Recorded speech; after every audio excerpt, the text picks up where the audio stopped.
Jesus ने कहा जो कुछ पिता ने किया है उस पर विश्वास कर तो तू उद्धार पाएगा। राहाब ने वही किया, उसने विश्वास किया, रिस्क लिया। कि आप रिस्क लेना चाहते हैं? वो आपको लगता है ओ मैं चंगाई तो चाहता हूं, जीसस ने मेरे लिए कोड़े खाए, मेरे को समझ तो आ गया, मैंने गवाहियां भी सुन ली है, लेकिन मैं रिस्क नहीं लेना चाहता। मुझे मेरा एमएलए कहीं झिड़क ना मार दे, मेरा पिंड मैनू कदे छड्ड ना देवे, और मेरी भूआ कदे मैनू छड्ड ना देवे। तुम एक नालायक व्यापारी हो, और तुम एक नालायक पुरुष और नालायक औरत हो। तुम उस व्यक्ति के समान हो जिसके हाथ के ऊपर छोटा सा कैंसर का फोड़ा है, और डॉक्टर कहता है बेटी मैं निकाल दूंगा, उसके बाद कभी नहीं होगा, ये फैला हुआ भी नहीं है। तुम बोलो नहीं नहीं दर्द होगा मेरे को। कितनी देर दर्द होगा डॉक्टर साहब? एक दिन दर्द रहेगा। नहीं नहीं मैं नहीं दर्द रहना चाहता। वो कैंसर का फोड़ा बड़ा हो गया और उसने तुम्हारी जिंदगी खत्म कर दी। तुम छोटा सा विरोध नहीं सह सकते, छोटा सा सताव नहीं सह सकते, यीशु मसीह के कारण छोटी बातें नहीं सह सकते, तो तुम उसके कोड़ों की जो चंगाई है उसके काबिल भी फिर नहीं हो। उसने सब कुछ तुम्हारे लिए कहा है, तुम्हारे लिए किया है, पर उसने ये भी कहा है, राहाब को परमेश्वर ने अपनी ब्लड लाइन में शामिल कर लिया। आज जब जीसस क्राइस्ट के रिश्तेदारों की बात आती है तो राहाब वेश्या उसमें है। आप भी जीसस क्राइस्ट की ब्लड लाइन में आ सकते हैं, उसके बेटे बेटियां जो बाइबल कहती है आप बन सकते हैं, लेकिन अगर आप डरेंगे नहीं तो आप खुल के स्वीकार करेंगे। कितना लोगों ने विरोध किया कि आप क्यों नहीं लंगर प्रसाद खा सकते? बाइबल कहती हम नहीं खा सकते। आप क्यों नहीं खुल के बोल सकते कि आपका उद्धारकर्ता परमेश्वर यीशु मसीह है? कितने मेरी बात को समझ रहे हैं? क्योंकि राहाब ने अपनी जिंदगी का रिस्क लिया और सदा के लिए परमेश्वर की ब्लड लाइन में जुड़ गई। जिस वैश्या को इज्जत नहीं मिलती थी, आज जीसस की ब्लड लाइन में जुड़ी हुई है। वो बड़े बड़े काम करने जा रहा है आपकी लाइफ में। वो राहाब वैश्या से भी बड़े बड़े काम आपकी जिंदगी में करने के लिए जा रहा है। राहाब ने जब प्रभु को कबूल किया था तो वो ग्रेस के नीचे नहीं थी। आप तो ग्रेस के नीचे, आप उससे भी बड़े फल को पाएंगे यीशु मसीह के नाम में। मैंने कहा आप उससे भी बड़े फलों को पाएंगे यीशु मसीह के सामर्थी नाम में। Hallelujah, hallelujah. आज की राहाब जो है, आज का जो पापी है, आज का जो विश्वासी है, वो नहीं चाहता रिस्क लेना। उसके रिश्तेदारों को मालूम होगा तो क्या होगा, उसके गांव को मालूम होगा तो क्या होगा। बाइबल कहती है राहाब ने रिस्क लिया कि राजा को अगर मालूम हो गया तो वो मर सकती है, उसने तब भी रिस्क लिया। जो रिस्क लेते हैं, इसलिए प्रभु कहता है तू बच, तेरा घराना बचाया जाएगा। जिस तरह राहाब का घराना बचा है, मैं भविष्यवाणी करता हूं इस अगले ईस्टर में आपके परिवार यही सी चर्च में बपतिस्मा लेकर बैठा हुआ होगा। यीशु मसीह के नाम में वो बैठा हुआ होगा इसी चर्च में। दुनिया की चर्चों में बैठे हुए होंगे आपके रिश्तेदार यीशु मसीह के नाम में। ऐसा होगा, ऐसा होगा, ऐसा होगा। आप जब विश्वास करेंगे और डरेंगे नहीं, घबराएंगे नहीं। Do not be afraid, fear not.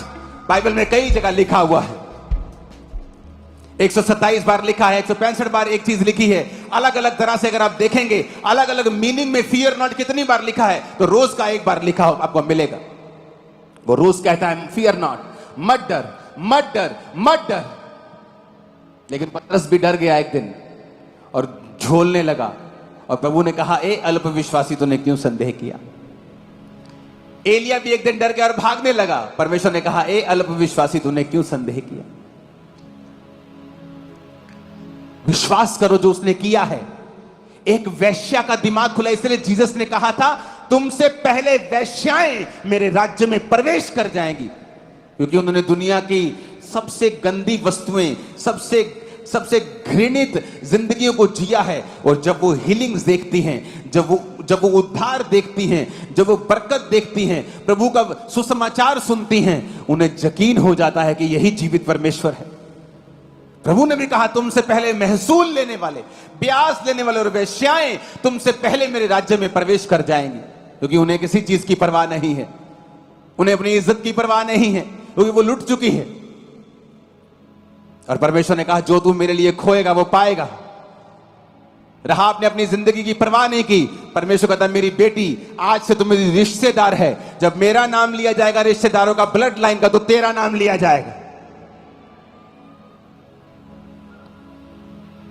Hallelujah, ऊंची आवाज में बोलो हालेलुया। सलमोन और रहाब से बोअज उत्पन्न हुआ, बोअज और रूत से ओबेद उत्पन्न हुआ, ओबेद से यश्य और यश्य से दाऊद।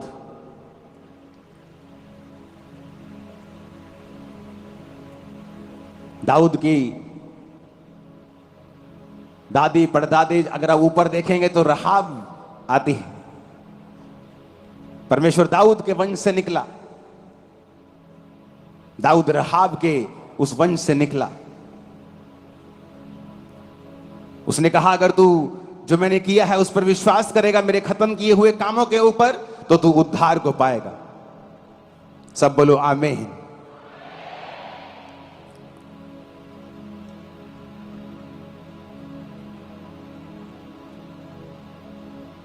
यहोशू 6 उसकी 24 और 25 आयत पढ़ेंगे, मैं 25 पढ़ूंगा। यहोशू ने रहाब वेश्या उसके पिता के घराने को वरन उसके सब लोगों को जीवित छोड़ दिया। आज तक उसका वंश इजराइलियों के बीच में रहता है, क्योंकि जो दूत यहोशू ने यरीहो का भेद लेने को भेजे थे उसने उनको छुपा रखा था।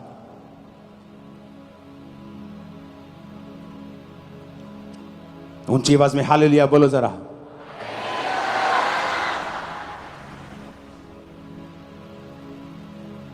जो जीसस ने किया उसका मजाक उड़ाया गया, हे यहूदियों के राजा, और कांटों का ताज लगा दिया गया। और आज वो हमारा सचमुच का राजा है। कितना कुछ परमेश्वर ने सहा और वो जी उठा। ये प्रूफ था कि जो मैंने सहा मेरी मर्जी से था। ये मेरे को मार नहीं सकते, आप परमेश्वर को मार नहीं सकते कभी। क्या औकात है इंसान की कि रब नु मार दे हो? है औकात इंसान की?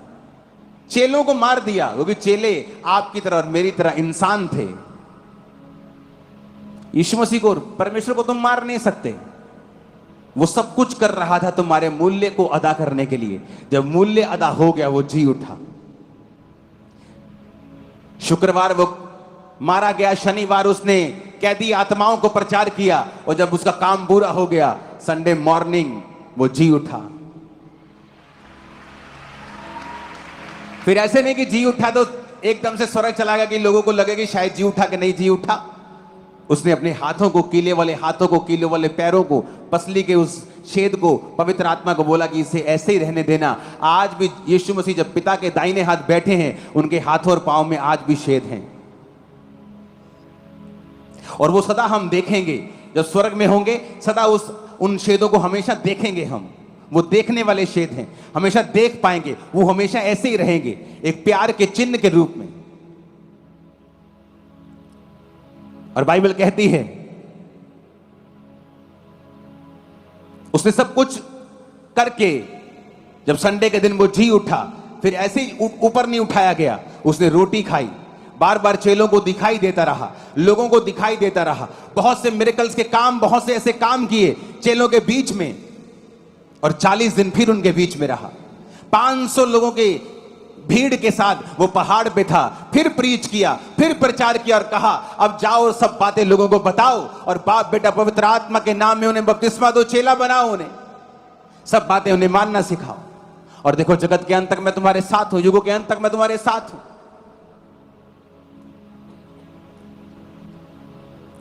हालेलुया। सब कुछ पे कर दिया परमेश्वर ने। वो जी उठा, फिर प्रीच किया और अपने जी उठने के सबूत दिए, और वो चला गया। और उसने कहा मैं चला गया हूं लेकिन मैं तुम्हें अनाथ नहीं छोड़ूंगा, मैं तुम्हें सहायक भेजूंगा। पवित्र आत्मा को, अपनी आत्मा को फिर भेजा, और आज भी वो आत्मा हमारे बीच में। कौन कर रहा है हीलिंग? किसी इंसान की औकात नहीं है कि वो इतने बड़े बड़े काम कर दे। बाइबल कहती है आज भी पवित्र आत्मा अपने दासों के बीच में से होकर उन्हें वरदान देता है, उन्हें एबिलिटी देता है, सामर्थ्य काम करने की शक्ति देता है। कौन? पवित्र आत्मा। जो हीलिंग, जो डिलीवरेंस, जो काम आप देखते हो, ये वही परमेश्वर का आत्मा है जो यीशु मसीह के जी उठने के बाद परमेश्वर ने पेंटिकोस्ट के दिन लोगों को दिया था। और ये पेंटिकोस्टल मिशन नहीं है, क्योंकि जो पेंटिकोस्ट मना रहे थे उन पर आत्मा नहीं उतरा था, जो अंदर प्रार्थना कर रहे थे उन पर आत्मा उतरा था। जो त्योहार मना रहे थे वो तो शक कर रहे थे कि इन्होंने शराब भी रखी है क्या, कौन कौन सी भाषा बोल रहे हैं, अरे ये तो हमारे देश के भी नहीं है, ए मेरी भाषा कैसे बोल रहे हैं, ए तंजानियन कैसे बोल रहे हैं, ए नाइजीरियन कैसे बोल रहे हैं, ये मेरी भाषा जिम्बाब्वे की कैसे बोल रहे हैं।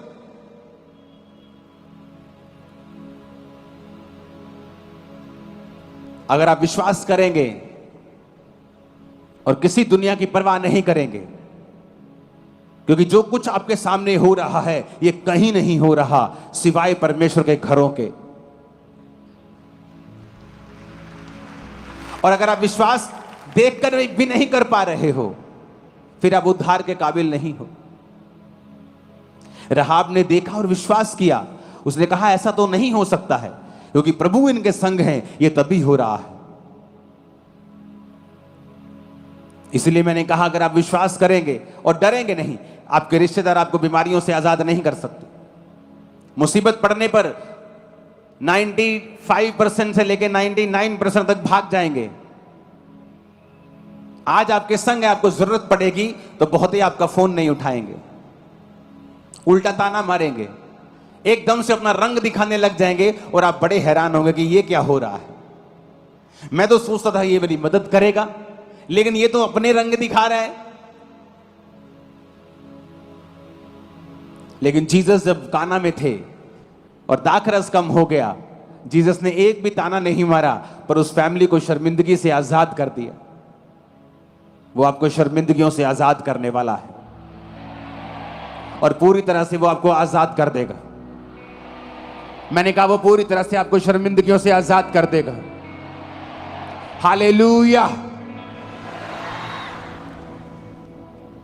विश्वास करना है, अपने मन को कठोर नहीं करना। एक वेश्या ने विश्वास कर लिया और उसके मुताबिक काम करना शुरू किया, क्योंकि जीसस ने जो कुछ आपके लिए किया है उसे व्यर्थ मत जाने दें।